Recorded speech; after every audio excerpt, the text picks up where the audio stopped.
జాతీయవాద జర్నలిజానికి అసలైన వేదిక నేషనలిస్ట్ హబ్ ని సబ్స్క్రైబ్ చేసుకోండి. నోటిఫికేషన్స్ కోసం బెల్ ఐకాన్ పై క్లిక్ చేయండి. నమస్తే, welcome to Nationalist hub. June 4 తర్వాత ఏం జరుగుతుంది? ఈ ప్రశ్నే ప్రపంచాన్ని కకావికలం చేస్తుంది. దేశంలోని రాజకీయ పక్షాలు అనేక మానసిక వికారాలతో తల్లడిల్లిపోతున్నాయి. భూమి ఆకాశాలను ఏకం చేసినా సరే గెలవలేని నిస్సహాయ స్థితిలో ఉన్నవారిని గుబులు, గుండెదడ, చిరాకు, వణుకు, ఆతృత, ఆందోళన వంటి అనేక మానసిక వికారాలు కమ్ముకుంటాయి. వివిధ పార్టీల తరపున బరిలో ఉంటారు కాబట్టి అభ్యర్థులకు, వారి అనుంగు శిష్యులకు, అనుచర గణాలకు ఉత్కంఠ తప్పదు.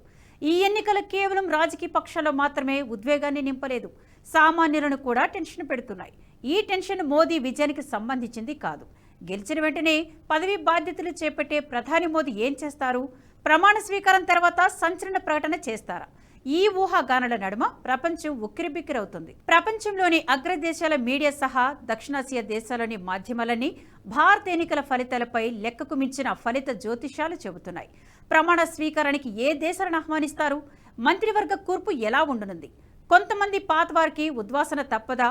విదేశాంగ విధానం మరింత గుణాత్మకంగా మారుతుందా? చైనా విషయంలో దూకుడు పెంచుతుందా? అదను చూసి పాకిస్తాన్ దెబ్బతీస్తుందా? ఇలాంటి ప్రశ్నలు కోకొల్లలుగా వెల్లువెత్తుతున్నాయి.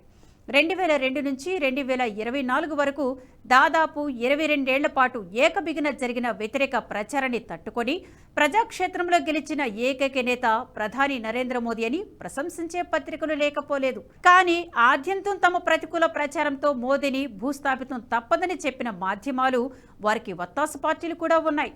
తాము చేసిన మోదీ వ్యతిరేక ప్రచారమే ఆత్మహత్య సదృశ్యమని ఇప్పుడిప్పుడు వారికి అర్థమవుతుంది. ప్రమాణ స్వీకారానికి ఏ దేశాలను ఆహ్వానిస్తారు?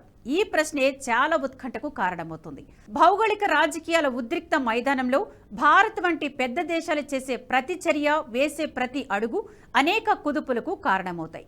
2019 నాటికి ఉన్న పరిస్థితులకు ఇప్పటికీ పూర్తిగా భిన్నం. ఆనాటికి రష్యా ఉక్రెయిన్ యుద్ధం ఊసేలేదు.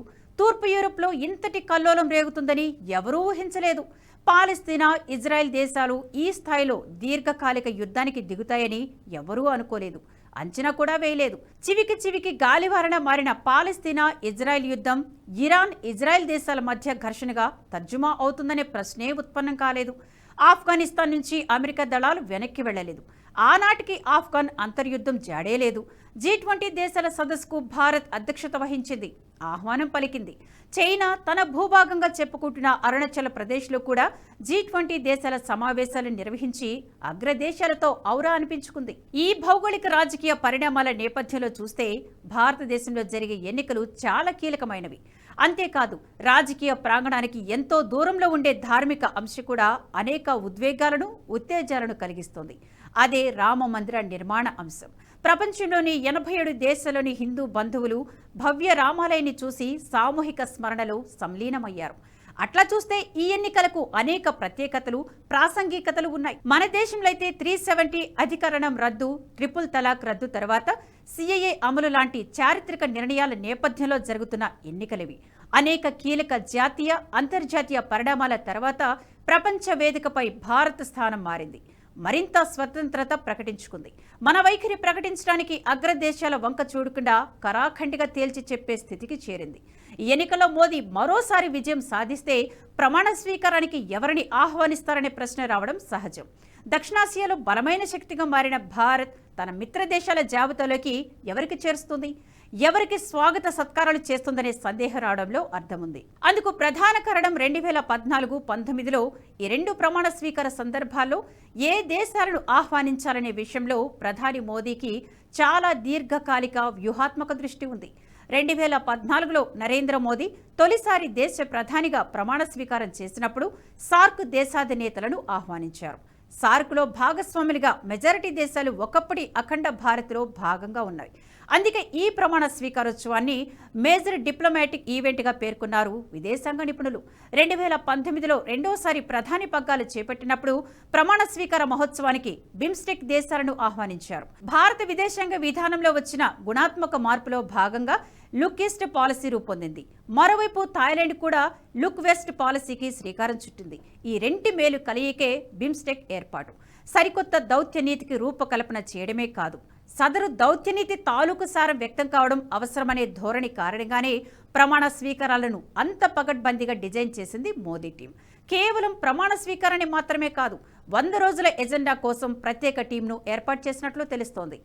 ఇటీవల ముంబైలో జరిగిన ఎన్నికల ర్యాలీలో ప్రసంగించిన ప్రధాని మోదీ జూన్ 4 తర్వాత మరుసటి రోజు నుంచి 100 రోజుల పాలన ఆచరణ రూపం తీసుకుంటుందని అశేష ప్రజానీకానికి హామీ ఇచ్చారు. అంత ఖచ్చితంగా మోదీ హామీ ఇచ్చారంటే బ్యాక్గ్రౌండ్ అంతే పటిష్టంగా జరిగి ఉంటుందని అర్థం.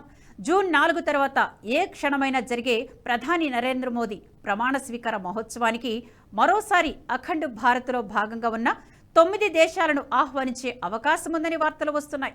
మోదీ ప్రమాణ స్వీకారం ఎలా జరగబోతుందో తెలుసుకోవడానికి అమెరికన్లు ఎక్కువ ఆసక్తి కనబరుస్తున్నట్లు బ్లూంబర్గ్ లాంటి వార్తా సంస్థలు వెలువరించే కథనాలు చూస్తే అర్థమవుతుంది. మంత్రివర్గ కూర్పులో కూడా భారీ మార్పులు ఉండనున్నట్లు పత్రికలు కథనాలు రాస్తున్నాయి. Modi 3.0 cabinet will present a new look to nation శీర్షికన సండే గార్డియన్ పత్రిక ఏప్రిల్ 21న ఓ కథనాన్ని ప్రచురించింది. ఈ కథనం అనేక ఆసక్తికరమైన అంశాలను వెల్లడించింది. 2027లో జరిగే డిలిమిటేషన్ జనగణన దృష్టిలో ఉంచుకొని క్యాబినెట్లో మార్పులు చేర్పులు చేస్తోందని తెలిపింది. ప్రస్తుతం 543గా ఉన్న లోక్సభ నియోజకవర్గాల సంఖ్య 800కు పైగా స్థానాలకు పెరిగితే అందుకు తగినట్లుగా కూర్పుంటుంది.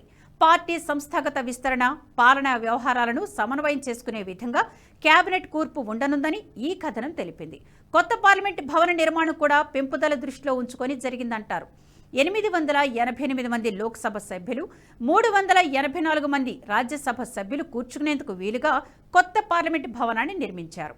జాయింట్ సెషన్ ఏర్పాటు చేయాల్సి వస్తే మొత్తం 1272 మంది సభ్యులు ఒకే చోట కూర్చునేలా నిర్మించారు. హోంశాఖ మినహా మిగతా శాఖలో మార్పులు వచ్చే సూచనలు ప్రస్ఫుటంగా కనిపిస్తున్నాయని సండే గార్డియన్ కథనం సారాంశం.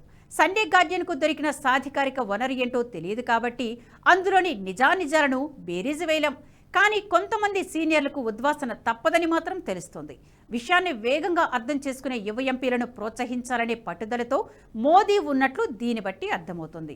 విదేశీ వ్యవహారాల మంత్రి జయశంకర్, హోంమంత్రి అమిత్ షా మినహా మిగతా అందరినీ మార్చడం ఖాయమని మరికొన్ని కథనాలు రూఢీగా చెబుతున్నాయి.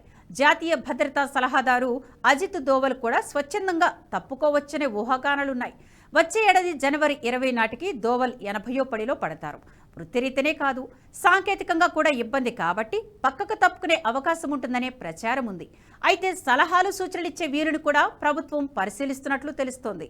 మారుతున్న భౌగోళిక రాజకీయాలు, దేశాల మధ్య ద్వైపాక్షిక, త్రైపాక్షిక బంధాల్లో వస్తున్న మార్పుల కారణంగా మన దేశ విదేశాంగ విధానాల్లో మరిన్ని మార్పులు ఉండే అవకాశం ఉందంటారు నిపుణులు. రాబోయే 5 ఏళ్ల పాటు అభివృద్ధి ఎజెండాగా వెళ్లే అవకాశం ఉంటుంది కాబట్టి కవ్వింపు చర్యలు, సరిహద్దు ఉద్రిక్తతల విషయంలో ఆచితూచి వ్యవహరించే అవకాశం ఉందని విదేశీ వ్యవహారాలను అధ్యయనం చేసే పత్రికలు కోకొల్లలుగా కథనాలు రాస్తున్నాయి. మొత్తంగా జూన్ 4 తర్వాత నరేంద్ర మోదీ 3వసారి ప్రధాని అధికార పగ్గాలు చేపడితే ప్రమాణ స్వీకారోత్సవం అదిరిపోయే రేంజ్ ఉంటుందని కనీవిని రీతిలో నిర్వహిస్తారనే ప్రచారం ఉంది. అయితే హంగు ఆర్భాటంతో అదిరిపోవడం కాకుండా భారతదేశ నూతన దౌత్య నీతిని, స్వతంత్ర వైఖరిని, ప్రగతి బావుటను ఎగరవేసే విధంగా ఉంటుందని మాత్రం ఖచ్చితంగా చెప్పొచ్చు. ఈ వీడియో మీకు నచ్చినట్టయితే లైక్ చేయండి, 10 మందికి షేర్ చేయండి. అలాగే కామెంట్ల రూపంలో మీ అభిప్రాయాలను మాతో పంచుకోండి. Nationalist hub group of channels ను సబ్స్క్రైబ్ చేసుకుని తెలుగునాట జాతీయవాద జర్నలిజాన్ని ప్రోత్సహించండి. ఈ వీడియో కింద ఉన్న బెల్ ఐకాన్ పై క్లిక్ చేయడం మర్చిపోవద్దు.